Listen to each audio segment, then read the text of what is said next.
Going on, everybody? Welcome back to another episode of Weekly Dose of Dano TV. If you're watching this live, if you're watching this on the replay, thank you so much for being here today and spending an hour of your time in order to throw some energy into a collective pot where, as it keeps growing, it's going to explode, and we're going to send all this positive energy out into the world so that when you go about into your weekend, you're going to have such a great weekend. So thank you so much for everybody being here right now. You guys are already flooding the comments, which I love. Hello, Jeanette. Hello, Lou. Oh, you guys are already doing it before I could even say it. That's what I'm talking about. You guys are amazing. So if you guys already don't know, we need you guys to drop a hashtag positivity posse if you're rocking with us right now. Like I said, if you're watching this live, if you're watching this in the replay, thank you so much. And I want to see those hashtag positivity posses in the comments. You guys are crushing it. Look, there it is. 1. There it is. 2. You know what? I'll take it. Hey, hello to you too, Erica. And thank you for everything that you've done. You don't know how much you've helped me out too, Erica. So today, if you guys don't already know, we have Anna coming on the show. Man, why is this acting like this? I have enough light. I don't know why this is acting like this. But anyway, we have Anna coming on the show to talk about the world that we can't see, that we can't really feel it. You can't really touch it. You can't really taste it. And this is a lot of stuff that we really need to wake up on because there is a battle going on between the light and the dark. And a lot of people really don't see it because they're so preoccupied with their job, school, with the health crisis that's going on, all of that crazy stuff. So this is why we come here today and talk about the important stuff. We talk about that real stuff here on Weekly Dose of Dano. Look at that. And let me let you guys know, I'm just coming back from Florida. I flew back in on Monday. And as you guys already know, when you go from a place that's really hot, I think it was like 82 degrees, to 32 degrees, which is a whole 60-degree difference. I have a head cold right now. So Anna's going to come on and she's going to tell us how we can really not fix our bodies, but heal our bodies through ourselves. And I personally believe that we don't really need any medication. There's a very holistic approach to fixing any type of disease or, issue that you may have. So Anna, thank you so much. I'm going to let you guys know she stepped in super last minute. I was actually supposed to do a special episode, kind of like a recap of all the year, all the season 2 actually that happened. And I just couldn't do it. I couldn't muster up the strength yesterday to make it. But there's a reason that Anna is here today. And it's time to get Anna on the show. Anna, like I said, before we even start the show today, thank you so much for everything. And are you guys ready? Can I get a let's go? Can I get a let's go in the comments? Let's bring Anna on. Let's get it.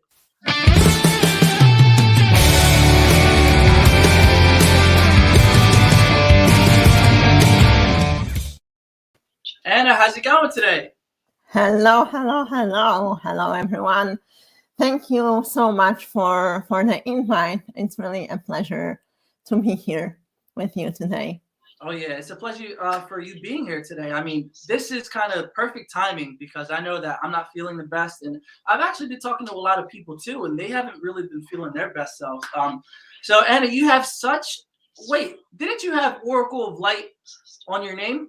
Yeah, I did change it because I didn't want, people to classify me as the first impression. So I just decided to leave my name. But yes, Oracle of Light is one of the names I use on the internet because I have two, or actually I have 3 websites, but one is the main site, my main website. The other one is for the divination, which for many people doesn't go along with the main thing I do. And the 3rd website I have is for my gemstone jewelry. So I didn't want to put myself in any of these boxes. So until people hear my story and decide which part they really want to take and maybe follow, what resonates the most with them at the moment, because I believe we're gonna jump a little bit from topic to topic. I have a lot to say, as you know, so I don't really want to put myself in one box at this point. That's awesome, and thank you for letting me know that. I'm glad that I asked. I mean, when I saw, I knew I wasn't crazy. I know I'm not feeling. No, you're not crazy. I'm hallucinating now. All right, cool. No. So Anna, we have so much to talk about today, and we have such little time. So let's just jump right into it. There's so many things, like you said, that you can really talk about. But let's talk about healing for right now. And when you were sending me your bio, there was one of the things that you said, which is emotional roots of diseases. Mm-hmm. Now, I have a question about that. Do all diseases stem from the mind or emotional issues? That's a bold statement, but I would say yes. Mm-hmm. Even those that we call the genetic ones, this comes from our ancestry. Mm-hmm. From the unresolved traumas and emotions of our parents, grandparents, or even more back, because we inherit 7 generations back. Mm-hmm. We inherit things like not only the physical things, but also the internal things. But we know that the internal things, they express and they manifest as the physical, everything from appearance to occurrences in our lives, right? So because everything at the end of the day, everything is energy. Mm-hmm. We just don't see it. Yeah, definitely. And you said that it goes 7 generations back. I mean, this is all new information. I mean, so could you talk a little bit more? Why 7 generations instead of 10 or 20? I don't know the exact reason why 7, but in the spiritual and metaphysical teachings, we often see the 7 as one of the sacred numbers. For example, we have 7 chakras, right? Mm-hmm. So for some reason, there must be a mathematical reason for that. I cannot really explain, but usually one of the reasons I think is that the memory cannot go further than the 7 generations, because like our grandparents, great grandparents are the 3rd, 4th generation. So we remember our grandparents and we remember how they've been, how they look like. So the grandparents remember their grandparents, right? And so we can treat these 6, 7 generations as the first-hand information that we have, right? And that's how we can kind of explain, because when I was talking about emotional roots of diseases, we usually look at our own history during our lifetime. What's happened, what traumas we had, what meaningful experiences we've had during our lives that shaped us. And they shape us, and they shape, because we shape our future. So all the past also shapes our future, either consciously or subconsciously. But there are some things that we cannot, or we have difficulties to pinpoint, like, why do I feel like that if I didn't have any kind of trauma? But that's, at least this is my experience and the people I work with. If you cannot pinpoint anything in your life, that's why we take on board your parents, because we have to remember that until the 0 to 7, there is this phase of programming that we have in our life, that everything goes into our subconscious mind between 0 to 7. So the logical thing is to assume that everything our parents were doing, or our primary caregivers, which were often our grandparents, right? Because we were being dropped off at our grandparents' house as we were children. So everything they were doing, they imprinted in our minds. So every trauma, every unresolved trauma, any issue they've been experiencing, they've been expressing when we were around them, it's imprinted in our subconscious mind. Now, I have a quick question for you. I'm really curious to see what, as far as the subconscious mind, what are the biggest, biggest pitfalls, or some of the biggest negative emotions that we've been receiving through our past 7 generations? So what are the biggest, like, negative emotions, and how can we go about fixing these emotions? I start backwards. Fixing is feeling. The only way to fix the emotions, any emotional state, is to feel it and be present with it. That's the only way to transmute the feeling, right? And be aware of what's happening right here, right now. If I feel anxiety, oh my God, anxiety is such a word in American culture that you could put anything in there. Oh, I have anxiety. Okay, but what's behind the anxiety? Is it fear? Is it sadness? Is it anger? What is it? Nobody taught us how to even name emotions. We don't know what we feel. We don't know. We say anxiety, but what's behind? So the first thing is to pinpoint and identify. Am I really sad right now? Because under every feeling, Every feeling is a messenger.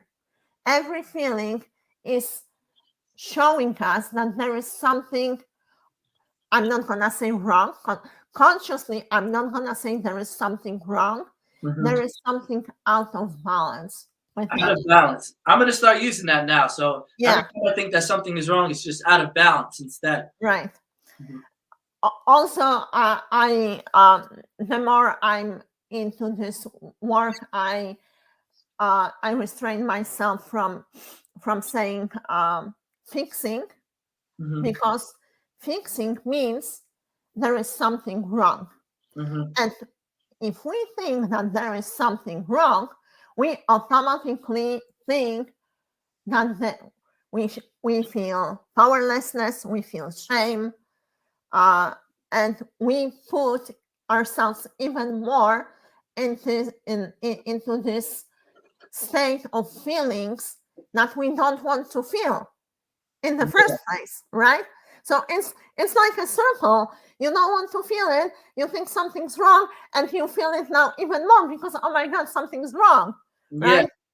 So, So so with that circle that you said, does it start with the feeling or does it start with how we talk to ourselves? how we talk to ourselves is a big one.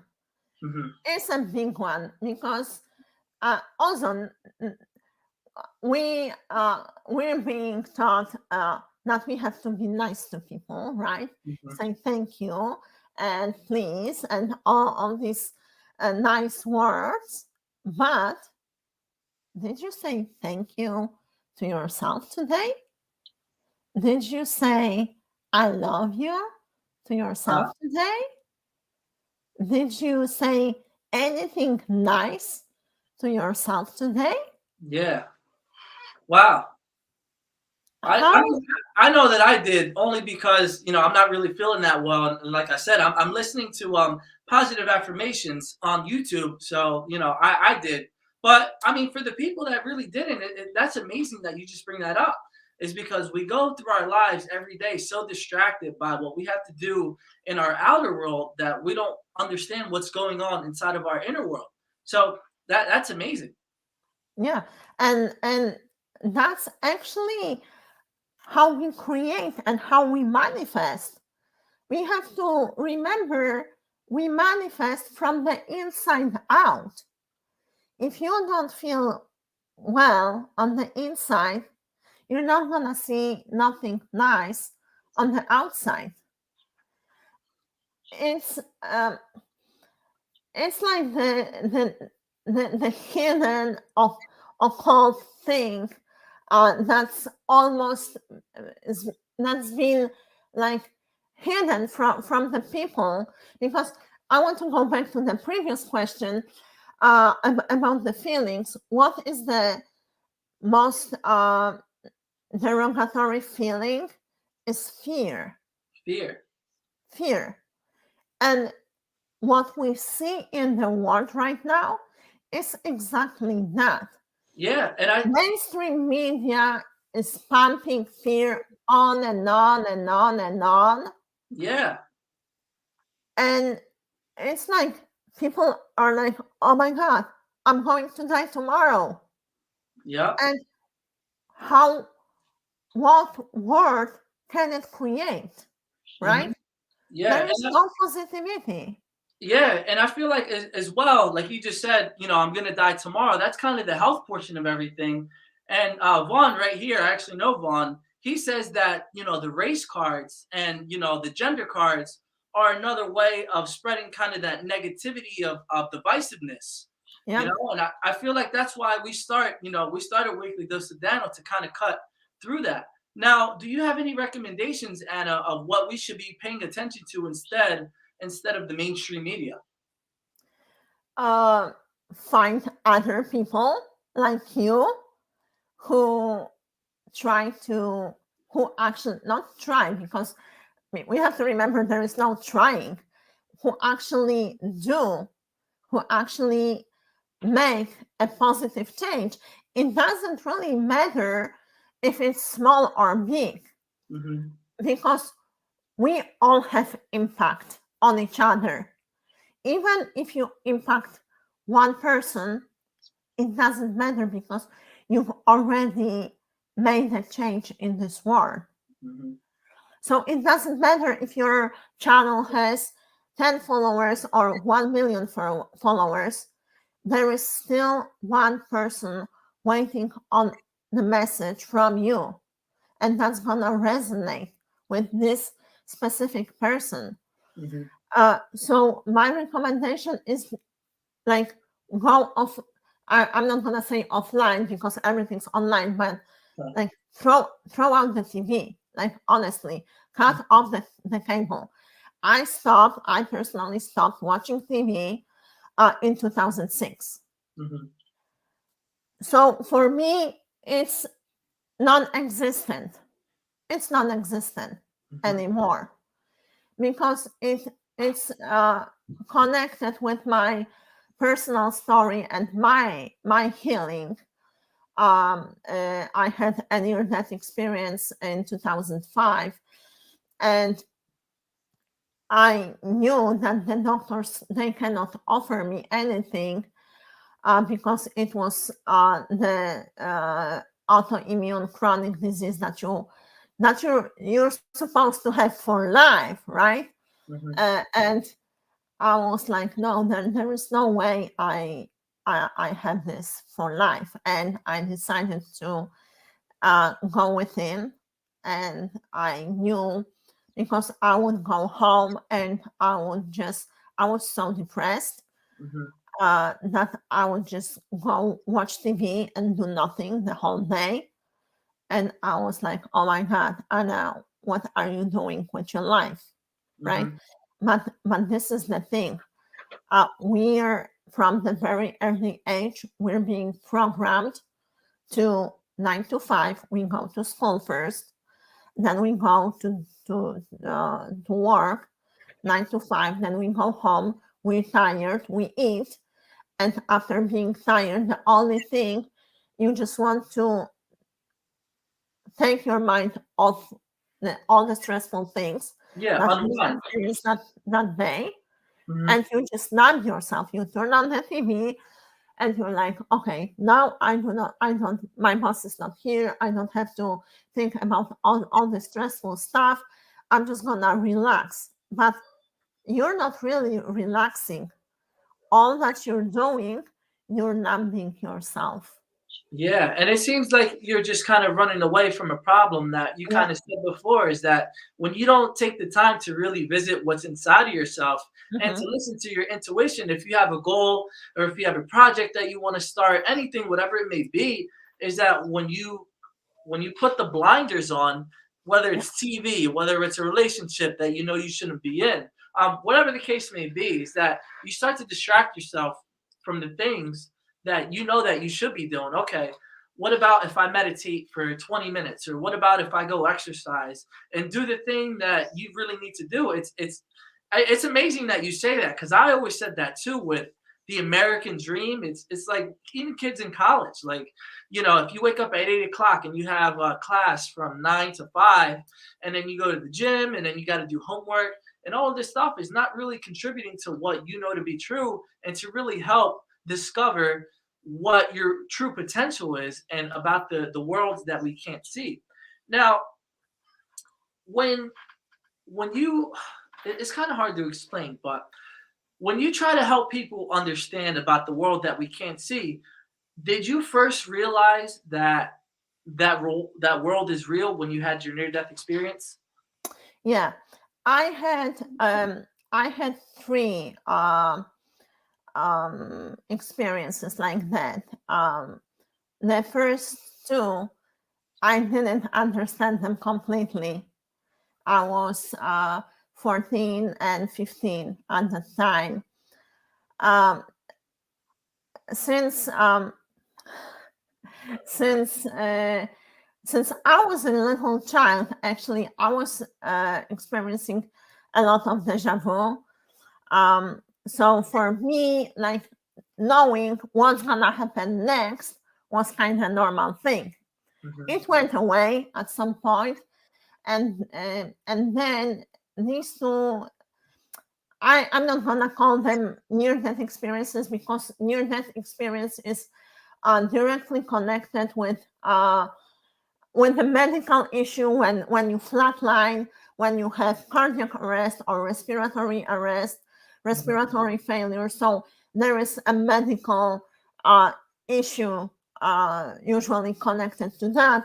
The other two happened. One happened actually after surgery, but there was no trace in the medical files that something actually happened during that surgery. It was a very, very short surgery, and it was the out of body experience when I saw my body from above and I saw all the doctors and all that stuff. The other one was when I was getting piercing, and I fainted. I mean, I was doing the piercing myself.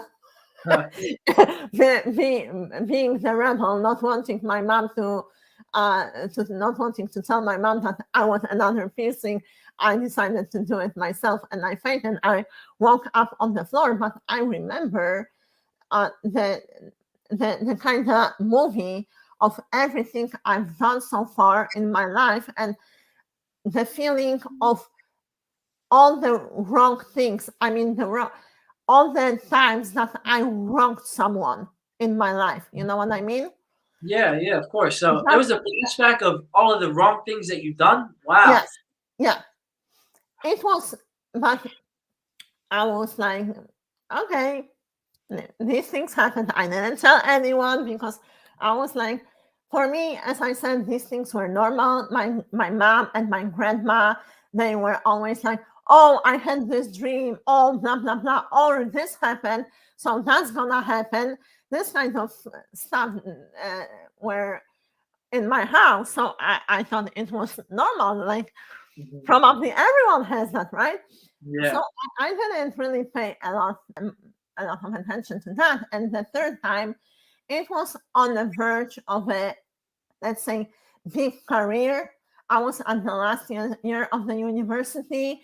I was already working as a travel guide, traveling all around Europe, and I knew that's my dream job. That's what I want to do for the rest of my life. I was already planning ahead, years ahead, what I want to do. And then I got sick with this neuromuscular disease. It's called myasthenia gravis. It's very rare. It's kind of sister illness of multiple sclerosis. And what they told me when I was at the hospital, when they diagnosing me, be prepared that it's only gonna get worse, and you're probably gonna end up on a wheelchair, because the muscles are gonna go weaker and weaker and weaker, and you're not gonna be able to walk at some point. Who told you that? Was it the doctors? The doctors. Oh, the doctors. Wow. Yeah, the doctors. So I, having said that, I have to put where I have to make people aware that any illness, any disease, any disorder that you have or that you might have, when you go to the doctor, remember that, and I'm gonna quote here the famous Dr. Joe Dispenza. Maybe your viewers know him. Your diagnosis is not a prognosis, okay? Because first of all, the doctor is just a human. Yeah. He could have made a mistake with the diagnosis. Second of all, there like everything in the world is changing constantly. Nothing is fixed, and the future is not set in stone. That's what I'm talking about, and I love that too, because there's, we actually have to go to a commercial break actually, but I really want to talk about exactly what you said in that quote, and not really taking in anybody's opinions or limiting beliefs on what you can and can't do. So we're just going to take a quick commercial break right now.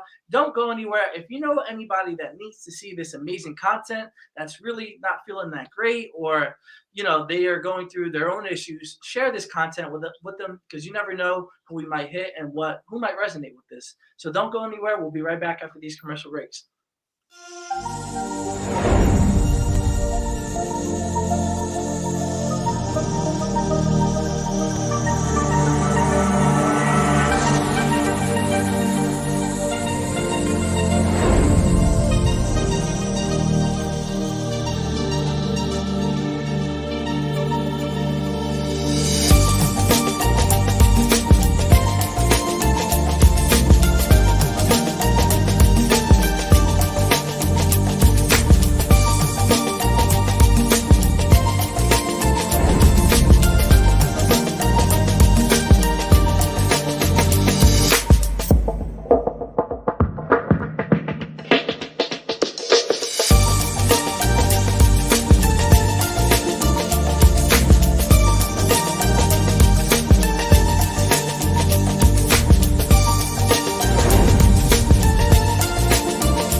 Except I received this insight about a title called Prisoner of War. The book.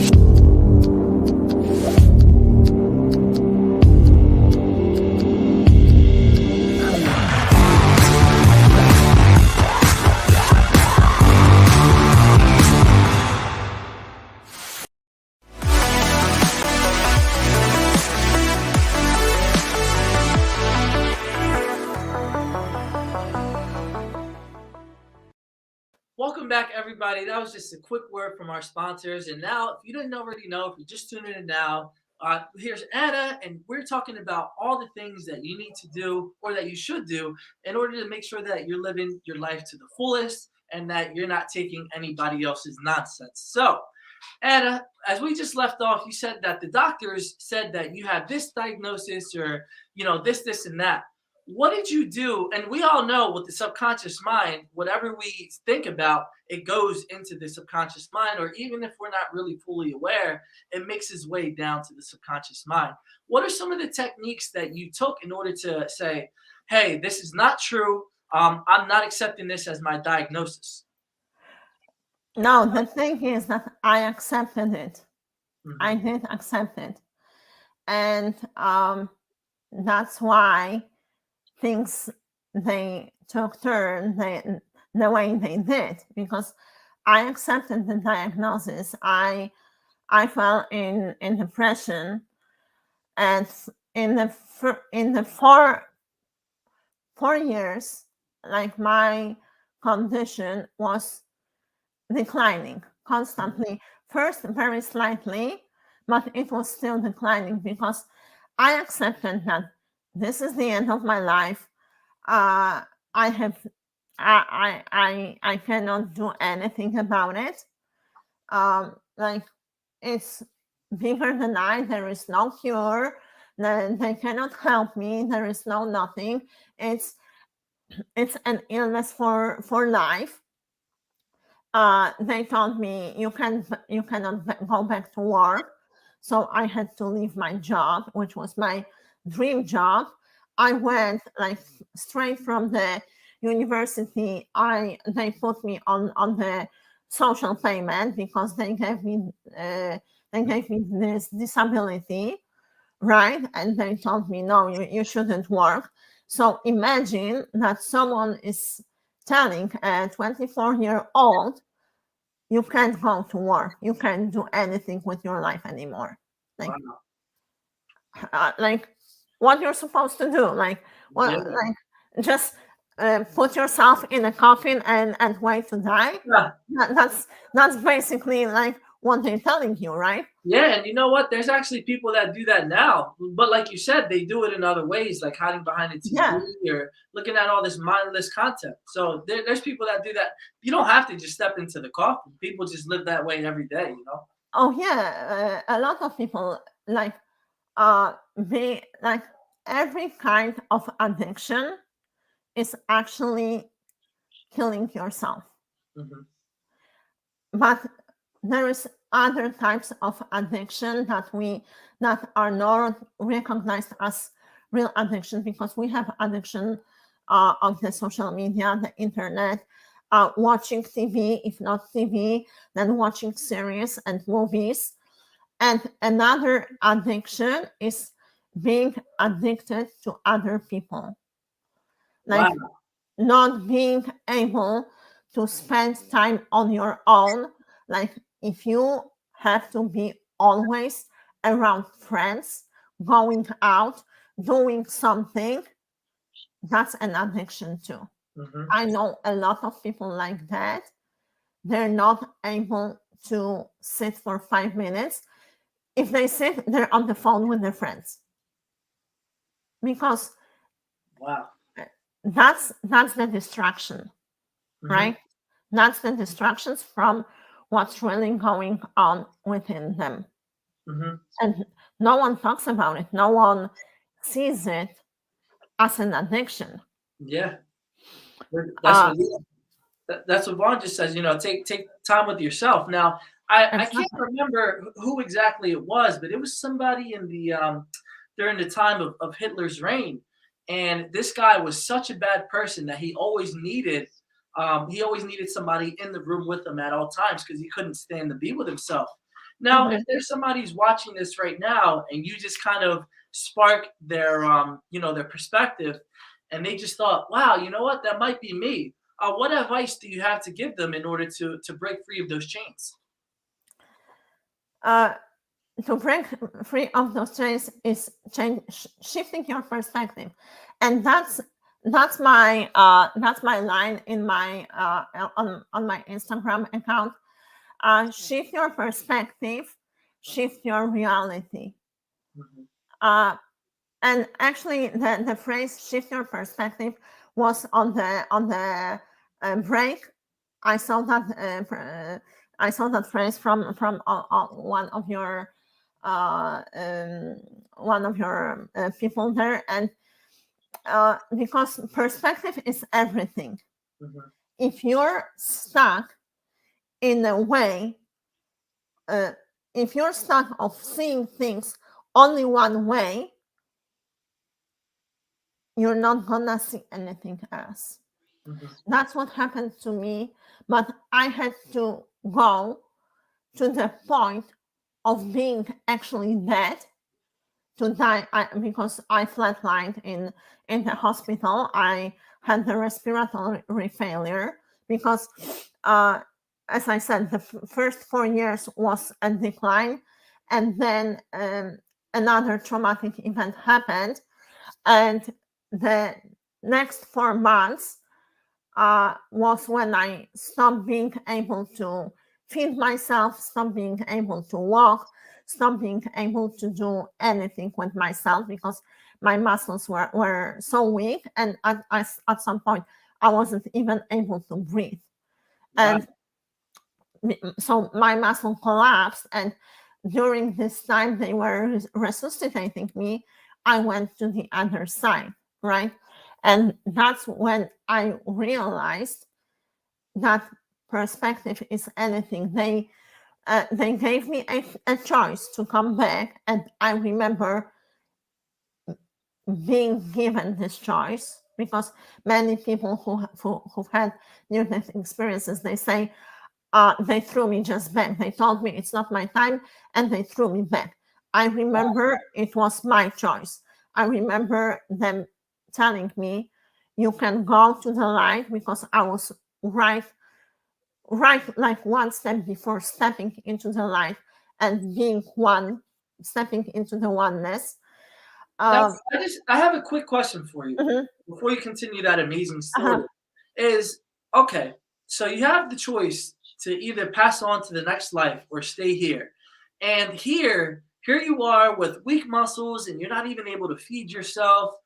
What convinced you or what motivated you to come back? exactly. That was where I was going, because if you look at it from with the logic we apply to our life here, Hmm. there was nothing that convinced me to come back. Nothing. The fact that they told me that I'm here for a reason, that what I came here for is not fulfilled, that the mission is not done yet, and I should go. I still have a choice. I can go back to the light, to our home, which is our home, the oneness, to God, or whatever you wanna call it. Everyone can have a different word for that. Or I can go back to go on with my mission. And if I was to apply the logic, there was no freaking logic. Hmm. There was no, if I wanted to apply, like, what am I supposed to do, to go back for? To this body that is half dead? Yeah. But but I remembered that I chose it.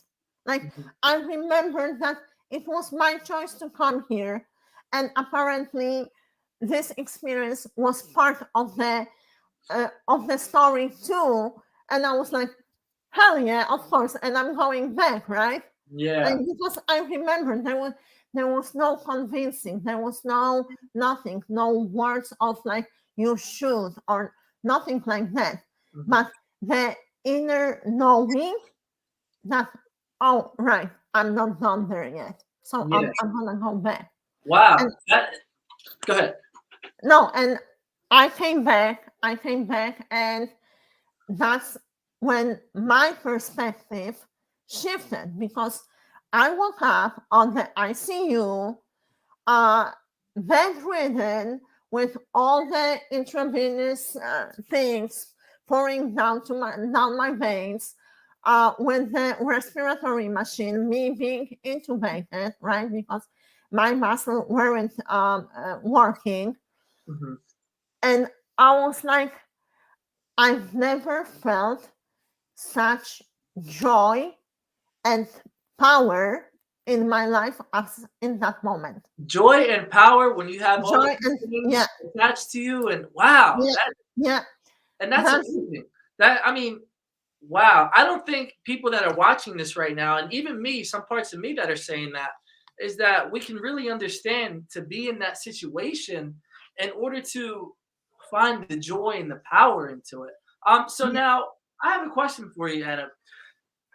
When you experienced that and you came back and you had that inner knowing that okay, everything that I know to be true is here and it's a part of this world that we're living in right now.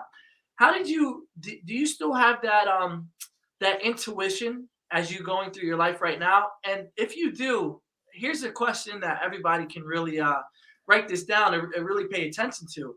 How do you differentiate the power between your voice and your intuition? Um, I would say, hmm, I would say intuition is a muscle. It's like when you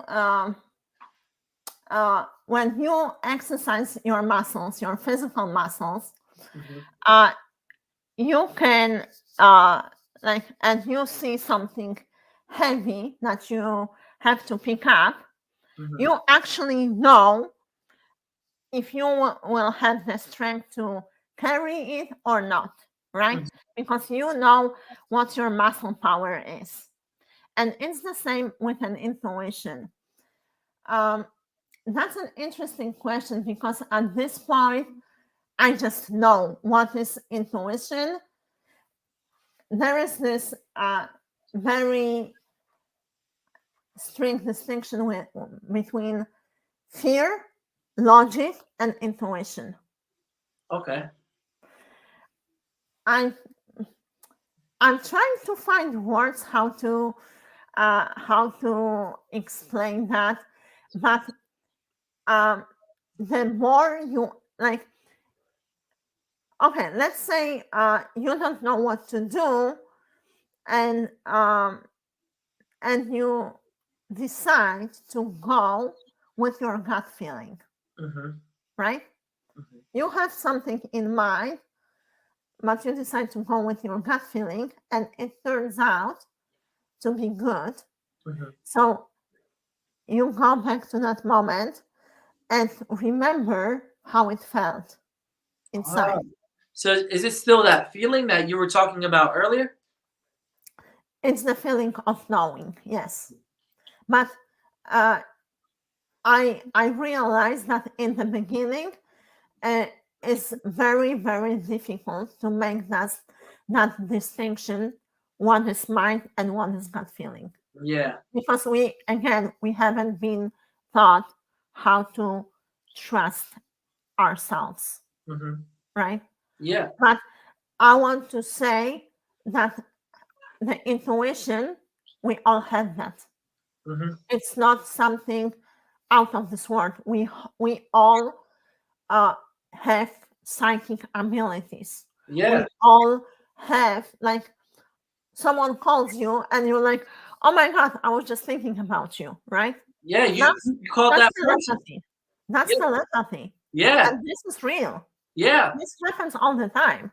And I can give you another example too, is that when you meet somebody for the first time, right? Like me and you, let's just say, I mean, I'm not going to use us as an example, but let's just say if we're out on the streets, right? And we're walking through wherever we're going to, and we're in a store, and you see somebody walk by and, you know, they have very like negative energy and bad vibes. And you're like, damn, like, you know, I would never want to be that person. Or you have that ability to know when you first meet somebody that if they're a good person or a bad person. We all know.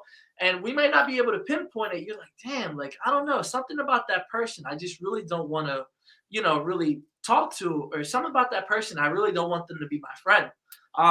Now, you could say that that's through the subconscious mind that are connecting. Oh, no. No, that's actual energy. You can call it subconscious, because your subconscious is the part that's reading it. But your energy field, which is a measurable field of energy, of vibration, and it comes from your heart, it's 6 feet around you. So does the 6 feet sound familiar? Yeah, I was just about to say that. You read my mind. Yeah. So whoever is doing what they're doing, which we know what they're doing, people radiate from the heart, and it's like a torus, right? You know what torus is. It's like energy field with the vortex here in the middle. We radiate energy 6 feet away from our physical body.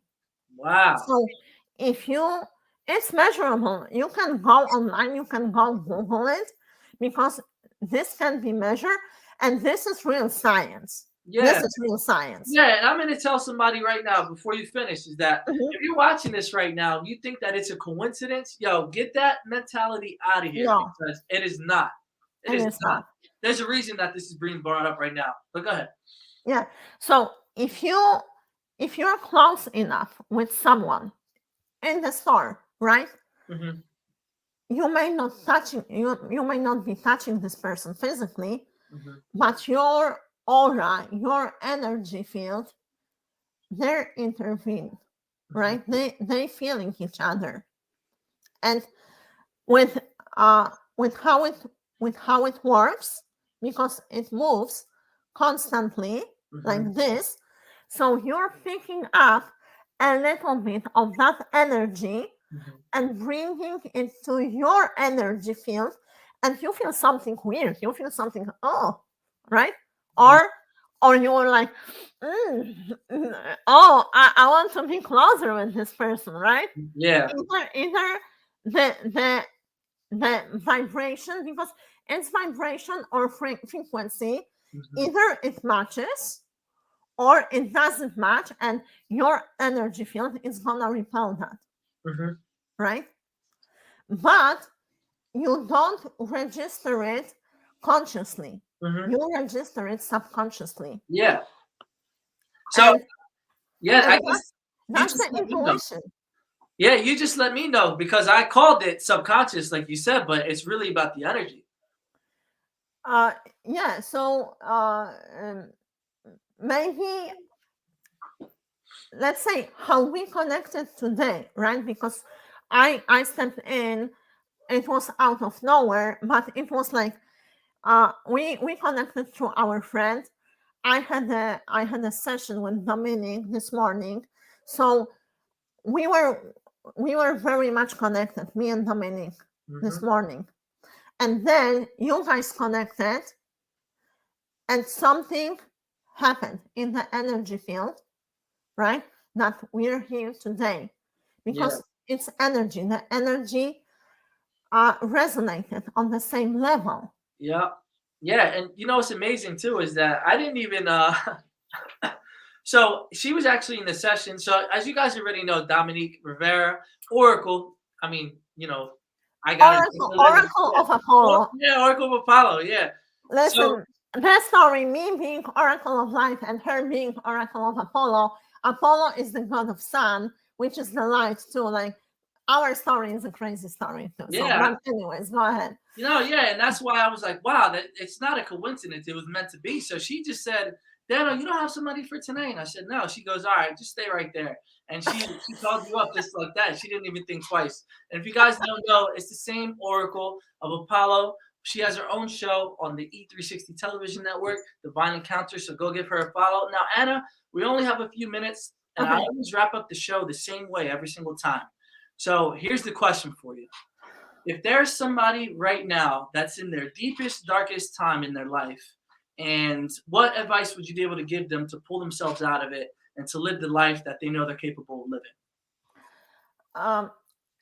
I know it's very hard to pull yourself out of this state. So I would say look for help. And it doesn't have to be professional help like psychiatrist or psychologist. It's good too. But take yourself out of this state by connecting with someone who vibrates differently. Don't dwell in the darkness, because you are doing yourself a disservice. And if you're doing yourself a disservice, you're doing everyone else a disservice, because we are here to help each other. And we are here to remember that we are one. Divide and conquer is the main narrative of this duality. Yeah. This world has been created as duality, as dark and light, 0, 1, black and white. It's been created this way. And our lesson for this life is to surpass that and remember that we are one, and we belong to that oneness. When I went to during my near-death experience, and I still have to remind myself every day that I'm not separated from other people, that you are another me. We're connected here because in some part of you are gonna mirror me, and some part of me are gonna mirror you. And that's how we help each other to grow and to vibrate higher and to lift up this human experience and elevate this human experience, which is exactly the opposite what the main narrative is doing right now. Mhm. They're trying, what someone mentioned that in the comments, that they try to divide us in every possible way. Mhm. Gender, politics, race, whatever. We're divided. If you come in contact with another person and you can find common ground, that's the first thing, how you become oneness with another person. But to become one with other people, you have to become one with yourself. You Wow. have to become one with your inner self, inner child, inner knowing, inner everything. You have to remember that you and the soul are not two separate entities. You Yep. are the soul. Yep. You are the soul having human experience in this temporary human body. And it's not something, oh, because my soul. No, you are your soul. Yeah. All right. Well, Anna, thank you so much for being here today. Thank you so much. Thank you for being here. Yeah, y'all already know that I had to push through for you guys since last week. Like I said, I was in Florida, so I wasn't even, I wasn't even able to do the show because the flight came in at 5:30. But we had to have that show tonight. And thank you, Anna, so much for stepping in today. There was a reason that you were here today. Yeah, you know that I lived in Miami for 7 years. No, I didn't even know that. Yeah, I just recently, this August, I moved to California, but I'm thinking of going back to Florida. So I'm a Florida girl. Like, no. Well, you have the intuition within you, so go do it if that's what you feel that to be right. So Yeah. thank you guys so much, man. Thank I you really for the appreciate it. invite.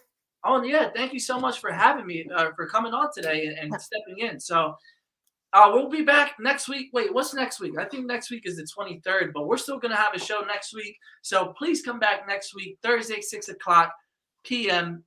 Eastern Standard Time. And thank you guys so much for all of your comments, all of your warm wishes, all of your positive energy. And I can't wait to see you guys next week for another episode of Weekly Dose of Dano TV.